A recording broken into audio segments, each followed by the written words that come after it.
Dear friends, welcome to my channel প্রিয় cooking. আশা করি সবাই ভালো আছেন।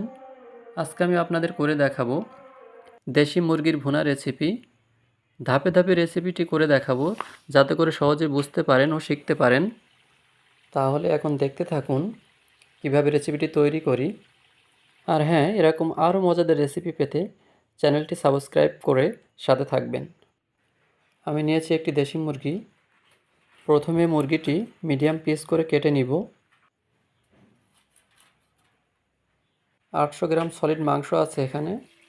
মাংসগুলো প্রথমে পরিষ্কার পানি দিয়ে ভালোভাবে ধুয়ে নেব। মাংস রান্নার ক্ষেত্রে একটা স্পেশাল টিপস আপনাদেরকে দিই। মশলা দিতে হবে সবসময় পরিমাণ মতো।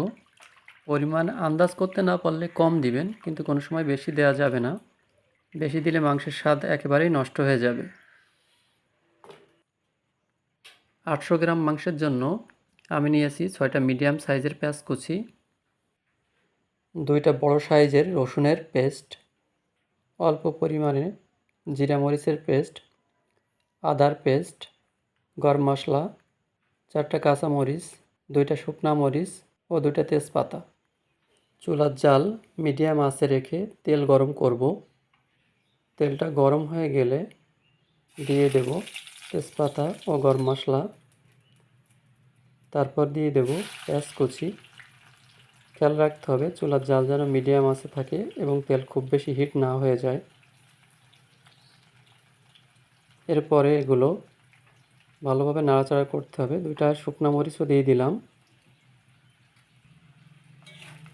কিছু সময় নাড়াচাড়া করার পরে লালচে ভাব চলে আসবে। দেখতে পাচ্ছেন কিছুটা লাল হয়ে গেছে। এভাবে নাড়াচাড়া করতে থাকলে কিছু সময় পর সম্পূর্ণ লালচে ভাব চলে আসবে। দেখতে পাচ্ছেন লালচে ভাব চলে এসেছে। এখন চুলার জাল বন্ধ করে রসুনের পেস্ট, হলুদের গুঁড়া, স্বাদমতো লবণ, 1 টেবিল চামচ মরিচের গুঁড়া, আদার পেস্ট দিয়ে দেব। এগুলো ভালোভাবে মিশাবো। চুলার জাল লো আঁচে রেখে কিছুক্ষণ এভাবে নাড়াচাড়া করতে থাকবো। আমরা মশলাটাও কষিয়ে নেব। এর জন্য আমরা সামান্য পরিমাণ পানি দিয়ে দেব।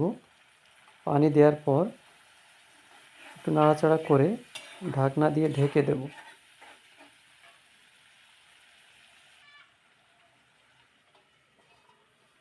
1 থেকে 2 মিনিট রাখার পরে ঢাকনাটা উঠিয়ে নেব।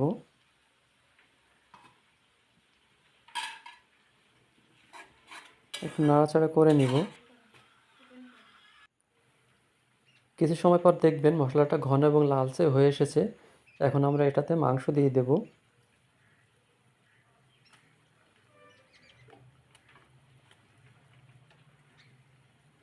মাংসের সাথে মশলাগুলো সুন্দর করে মিশাতে হবে। খুব ভালোভাবে মিশাতে হবে। এখন চুলার জাল কিন্তু আমরা মিডিয়াম আঁচে করে দিব। এখন তো আমরা মাংসটা কষাবো, এজন্য মিডিয়াম আঁচে থাকবে। কিছু সময় পরে দেখেন মশলাগুলো মাংসের সাথে সুন্দরভাবে মিশে গেছে। এখন আমরা মাংসটা কষাবো, এর জন্য আমাদেরকে প্রথমে মাংসে সামান্য পরিমাণ পানি দিয়ে দিতে হবে। পানি দিয়ে সামান্য নাড়াচাড়া করে আমরা ঢাকনা দিয়ে ঢেকে রাখব।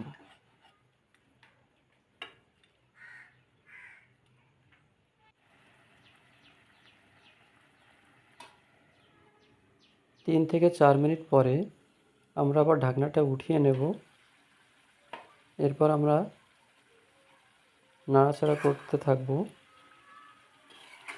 নাড়াচাড়া করতে থাকতে হবে, তা না হলে পুড়ে যেতে পারে তলার দিকে। একই প্রক্রিয়ায় মাংস 8 থেকে 10 মিনিট কষাতে থাকব। দেখুন লালচে রং চলে এসেছে। মাংস কষানো এখন শেষ পর্যায়ে। নাড়াচাড়া করতে থাকব।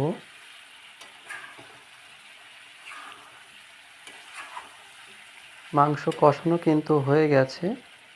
এরপর আমাদের রান্নার জন্য ফাইনাল পানি দিয়ে দিতে হবে।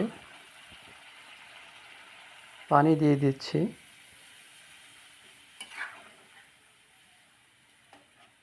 একটু নাড়াচাড়া করে আরও পানি দিতে হবে।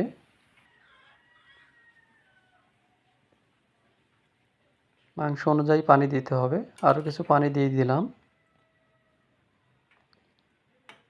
এখন চুলার জাল মিডিয়াম আঁচে রেখে ঢাকনা দিয়ে ঢেকে দিতে হবে। এভাবে 10 মিনিট রাখতে হবে। তারপরে ঢাকনা উঠিয়ে নেব। একটু নাড়াচাড়া করে দিব।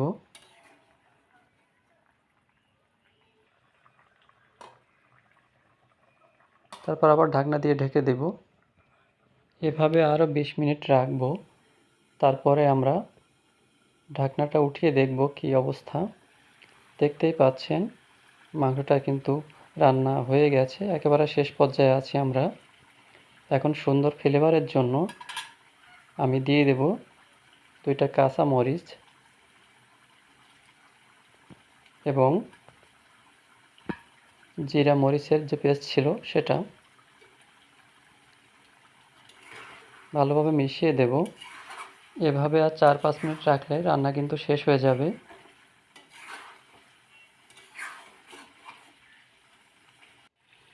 দেখতেই পাচ্ছেন চমৎকার রং এসেছে এবং মুরগিটি ভুনা হয়ে গেছে। এখন রেডি খাওয়ার জন্য।